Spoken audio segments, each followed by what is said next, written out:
Most people think they have a money problem. They do not. They have an empire problem. They wake up, trade time, collect a paycheck, pay bills, save a little, invest a little, and then stare at a scoreboard that never seems to move. They think the answer must be better discipline, a few more tips, a cleaner budget, a side hustle, another spreadsheet, another podcast, another year of trying harder. I have watched people do all the right little things for 20 years and still remain strategically weak. That is because money does not reward obedience. Money rewards structure. You can follow every popular rule and still stay trapped if you are playing inside someone else's empire instead of building your own. That is the first thing I want you to understand. If you do not, even a small one, your effort becomes rent paid to the people who do. An empire does not have to be dramatic. It does not begin with private jets, headlines, or giant acquisitions. It begins the moment you stop asking, how do I make more income? And start asking, what do I control? What do I own? What compounds without my daily labor? And who gets stronger every time money moves? That is where ordinary people lose the plot. They confuse motion with power. They confuse income with ownership. They confuse activity with compounding. They confuse a bigger paycheck with a stronger position, and then they age. That is the ugly part. Most financial mistakes do not feel like mistakes in real time. They feel normal. They feel responsible. They feel like adulthood. They feel like progress. You get a job. You get more efficient. You save more. You upgrade your lifestyle a little. You avoid obvious stupidity. You hope the calendar will do the rest. But time is not loyal to the unstructured. Time only becomes your partner after ownership enters the room. Until then, time simply records your dependence. I did not build Berkshire Hathaway by worshiping motion. I built it by learning which forces actually expand an empire and which ones merely keep the lights on. If you study enough balance sheets, enough operators, enough acquisitions, enough capital allocators, the pattern becomes painfully clear. Wealth does not go to the hardest worker. It does not go to the smartest talker. It does not even go to the person with the best intentions. It goes over long periods to the person who understands the laws of empire. Not rules. Rules are for school. Laws are what crush you whether you believe in them or not. Gravity does not care about your feelings. Compounding does not care about your motivational quotes. The market does not care how badly you want freedom. The only question is whether you are positioned to benefit from the laws or be punished by them. I want to walk you through the structure I would force into your head if I wanted to turn you from a well-behaved earner into a real builder of wealth. Not a dreamer, not a consumer wearing an investor costume. A builder. The first law is this: money loves speed, but wealth loves time. Most people get one side of that sentence and ruin the other. They hear about compounding and become passive too early, or they hear about hustle and become frantic forever. Both are errors. When I say money loves speed, I mean this: the gap between seeing an opportunity and acting on it must be brutally short. If an excellent business becomes available, if a wonderful piece of real estate is mispriced, if a capable operator needs backing, if a market panic gives you a gift, hesitation is expensive. Weak people call it thinking. Many times it is simply fear wearing a tie. Speed matters because opportunities decay. The world does not hold the door open for the timid. I have seen people study a decision so long that the return disappeared before the memo was finished. They wanted certainty, they wanted comfort, they wanted one more piece of evidence. What they really wanted was relief from responsibility. Empires are not built by the permanently almost ready. But here is where amateurs ruin themselves. They confuse fast action with fast results. That confusion is poison. Fast action is your ability to move when the evidence is good enough. Fast results are a fantasy sold to people who are too impatient to compound. You can act quickly and still have to wait a long time. In fact, in most real wealth building, that is exactly what happens.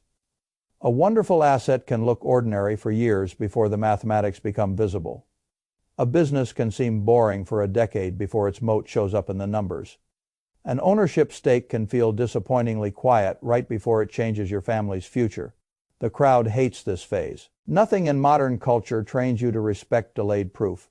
You are taught to judge by immediate applause, immediate growth, immediate excitement, immediate validation. That is one reason the crowd so often ends up rich in stories and poor in life. I learned very early that if I bought something sound and time stayed on my side, the first years often looked unimpressive. That never bothered me. I was not buying excitement. I was buying durable economics. You need to internalize this so deeply that it changes your behavior. When an opportunity appears, move with disciplined speed. Once a good decision is made, sit with disciplined patience. Those are two different muscles. Most people only train one. They are slow when they should be fast and restless when they should be still. That combination is fatal. They miss the great asset and then trade the mediocre one 10 times to soothe their anxiety. They never develop an empire. They develop a habit. The second law is even more important. The one who gives the money has the power. This is where many high earners live and die without ever graduating. They think because they earn income, they are in the game. No, they are in the stadium. That is not the same thing. The power in an empire belongs to the side that allocates capital, sets terms, chooses timing, and owns the upside after labor is done. That is the buyer. That is the owner. That is the person writing the check, not just cashing one. If you spend your life only selling your time, then no matter how respected you are, you remain downstream from power.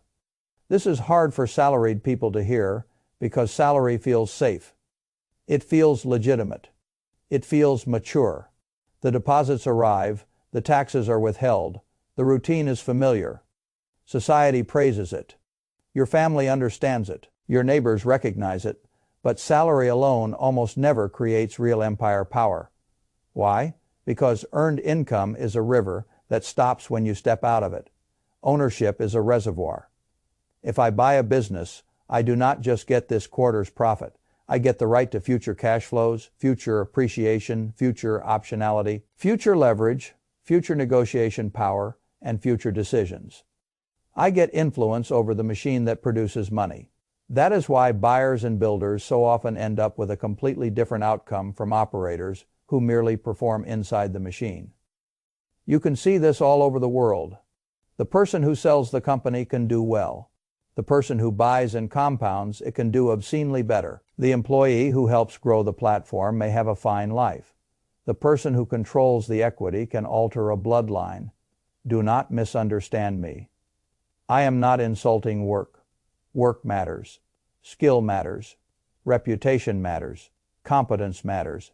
But in the architecture of empire, labor is not the throne. Capital allocation is the throne. That is why one of the most important questions in your entire life is not how much do I make. It is how quickly do I convert earned income into controlled ownership. Until you ask that question, you are still decorating dependence.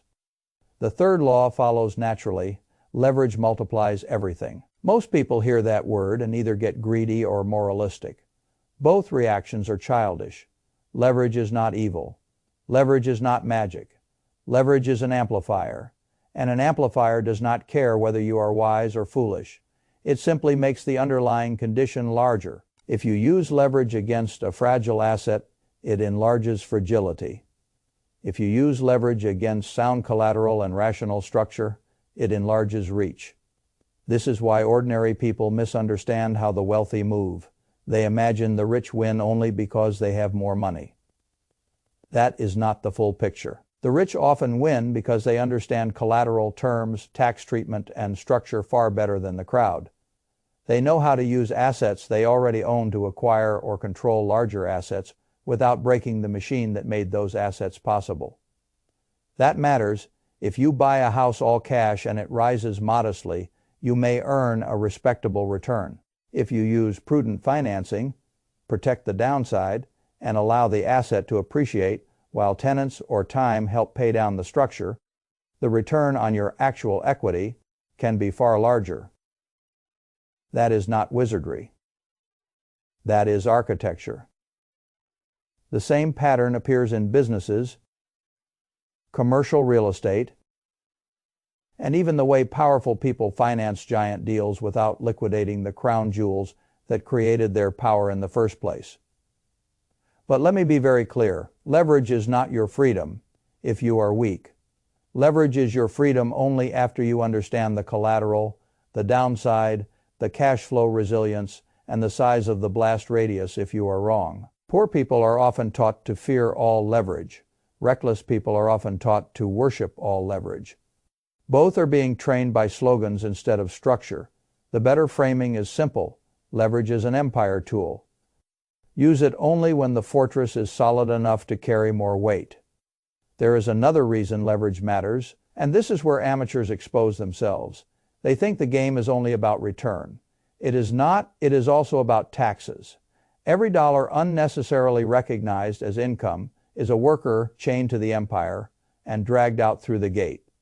Intelligent leverage can allow capital to move without creating the same tax drag as liquidation. That does not mean you use debt blindly. It means you understand that structure changes outcomes. People who never study structure pay for that ignorance their entire lives. The fourth law is where survival separates from freedom. Cash flow keeps you alive, but equity makes you free. If you ignore this distinction, you can spend 30 years being financially active and still never become financially powerful. Cash flow is oxygen. It pays the bills. It funds your food, your house, your insurance, your children, your breathing room, your ability to sleep without panic. You need it. You need enough of it. You need it to be reliable. I will never mock that. But cash flow is not the same as wealth. Cash flow keeps the empire staffed. Equity determines who owns the empire. This is where so many people get trapped. They become obsessed with maximizing current cash flow and accidentally starve future equity. They work for higher salary, higher bonuses, higher fees, higher billable hours, higher commissions, higher distributions, and then they wonder why their life still feels rented.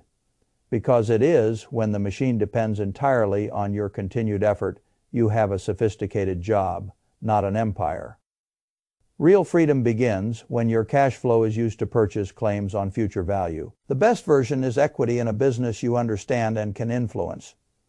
The second best version is ownership in excellent businesses other people run.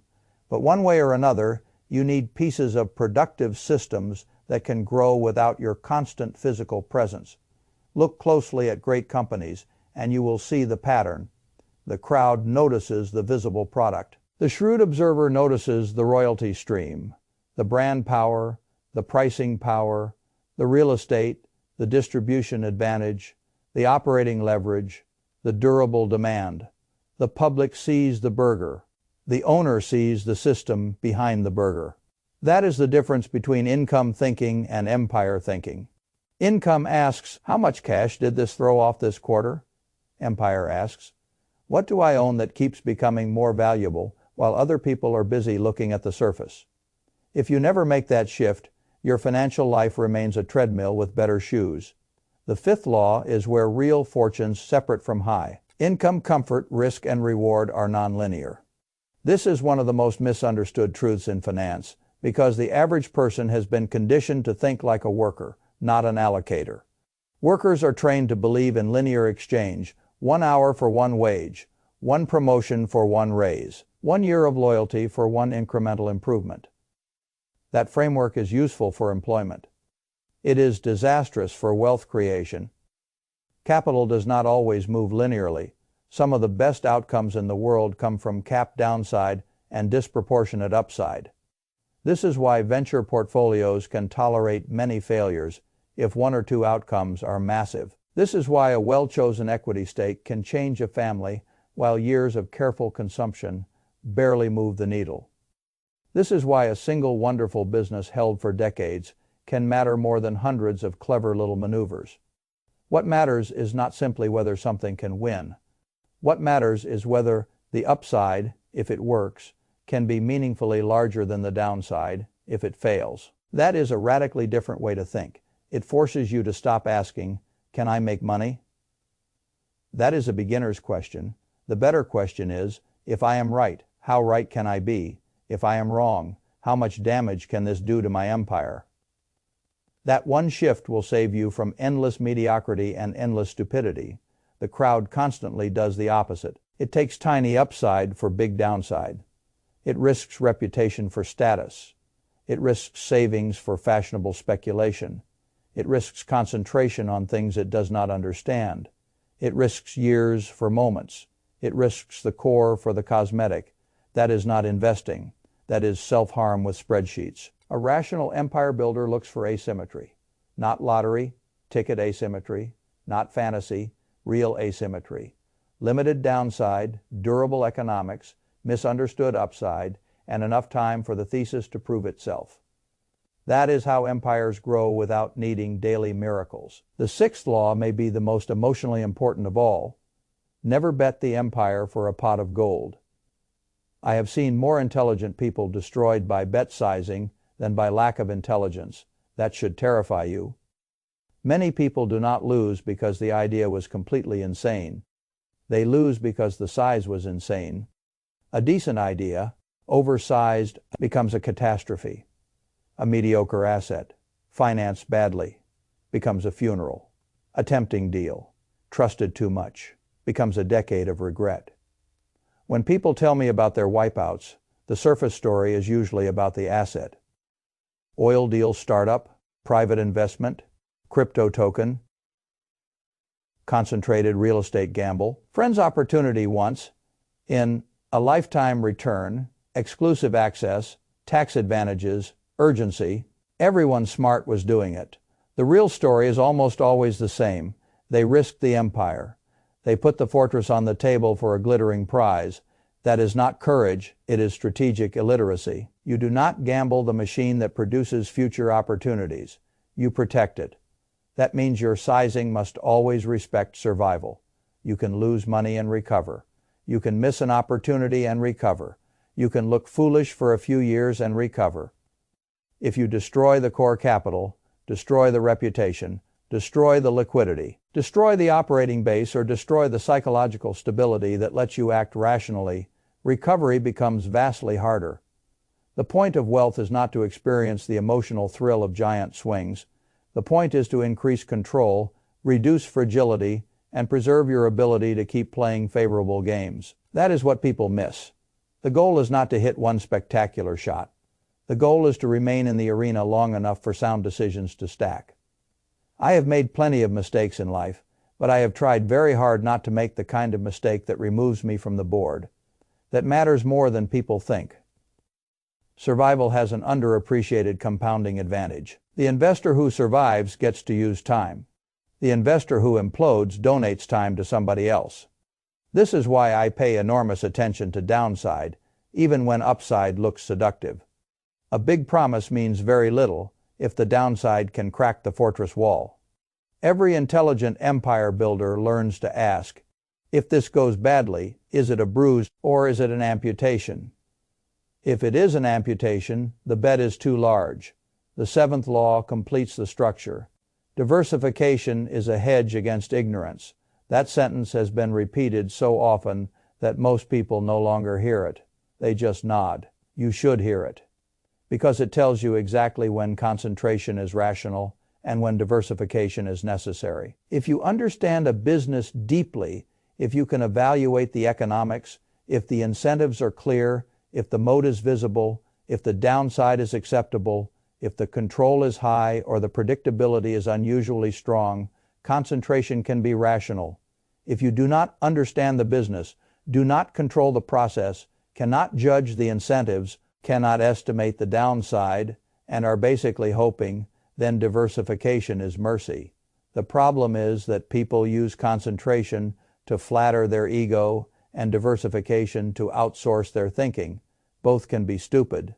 The entrepreneur with one business may appear undiversified, but if he understands the machine intimately, controls the operators, shapes the incentives, and can see the risks early. That is not the same thing as a fool throwing his life savings into something he heard about on a podcast. Likewise, the passive investor buying broad indexes may be doing something wise if he lacks the desire or skill to evaluate individual businesses. But the person who diversifies into things he does not understand simply because they sound sophisticated has not reduced ignorance. He has spread it around. This is why I want you to stop using financial vocabulary as social decoration. Do not say diversified when you mean uncertain. Do not say high conviction when you mean emotionally attached. Do not say long-term when you mean stuck. Do not say calculated risk when you have not actually calculated anything. Empire building requires brutal honesty about what you know, what you control, and what you are merely borrowing confidence about from somebody else. Now let me show you how these laws fit together, because isolated ideas do not change lives. Systems do. Most people live inside the employee empire. In that empire, speed means replying faster to email, time means surviving until retirement. Power belongs to the employer. Leverage means a car payment. Cash flow means a paycheck. Equity is an afterthought. Risk is something to avoid emotionally rather than price rationally. Diversification means collecting random accounts and calling it a plan. That empire produces exhausted people with respectable explanations. The builder empire looks completely different. In that empire, speed means acting quickly when real opportunities appear. Time means allowing sound ownership to compound without interruption. Power means becoming the one who allocates capital instead of merely receiving it. Leverage means using collateral and structure intelligently, not using consumer debt to cosplay as wealthy. Cash flow means feeding the machine. Equity means claiming future value. Risk means protecting the fortress while pursuing asymmetry. Diversification means hedging what you do not know, not diluting what you do. That is an entirely different operating reality, and it produces an entirely different life. Notice I did not say you must become a billionaire. That kind of dramatic language confuses people. Most people do not need a giant empire. They need a real one. A small business with durable economics, an ownership stake in productive assets, a disciplined portfolio of understandable companies, a property bought with sane terms, a reservoir of liquidity, a habit of converting earned income into controlled claims on future cash flow, a refusal to gamble the core, a willingness to act fast and wait long. That is enough to alter the trajectory of a family. You do not need fame for that, you need structure. There is also a psychological shift that must occur if you want to live this way. You must stop measuring wealth by visible consumption.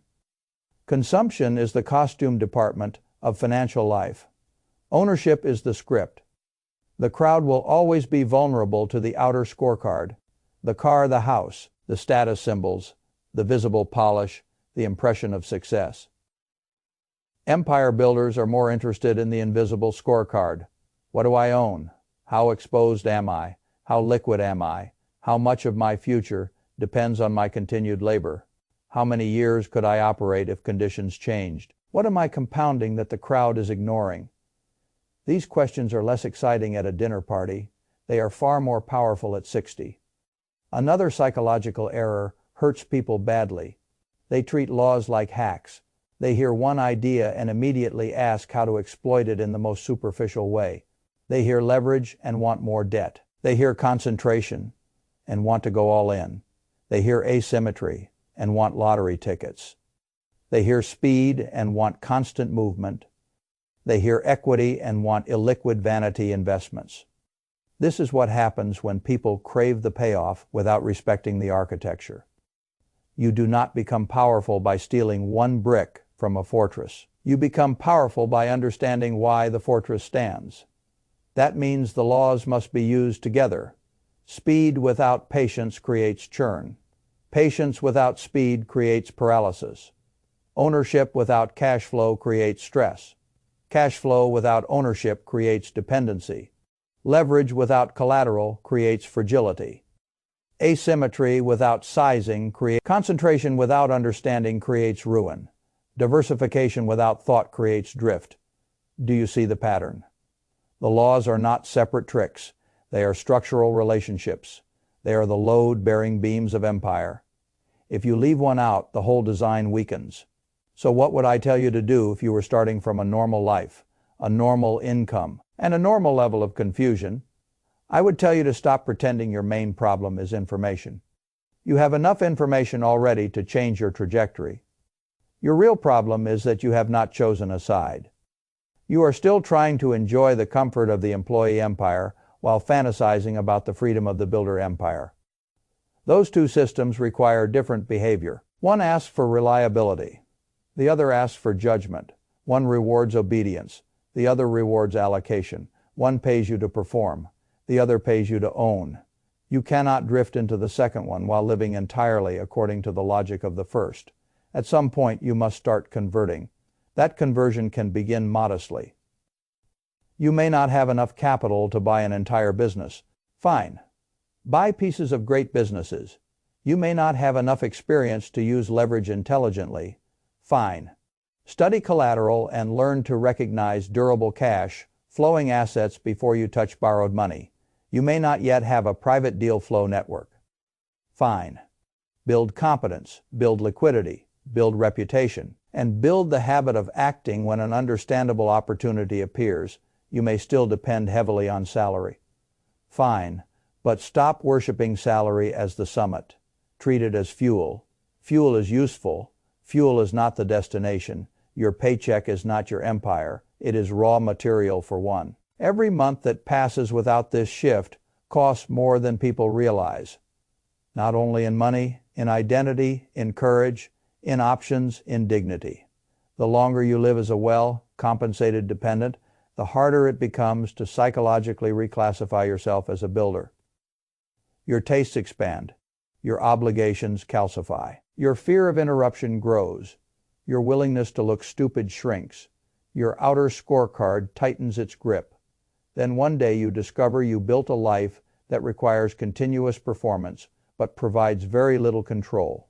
That is a miserable realization, and it arrives late. I would rather offend you now than comfort you into that future. The beautiful part is that the correction does not require perfection. It requires direction. You do not need to understand every asset class on earth. You need to understand the structure of power. You do not need 10 brilliant opportunities. You need the discipline to recognize one understandable opportunity and the patience to let time reward your judgment. You do not need infinite courage. You need the refusal to risk the empire for vanity. You do not need to impress strangers.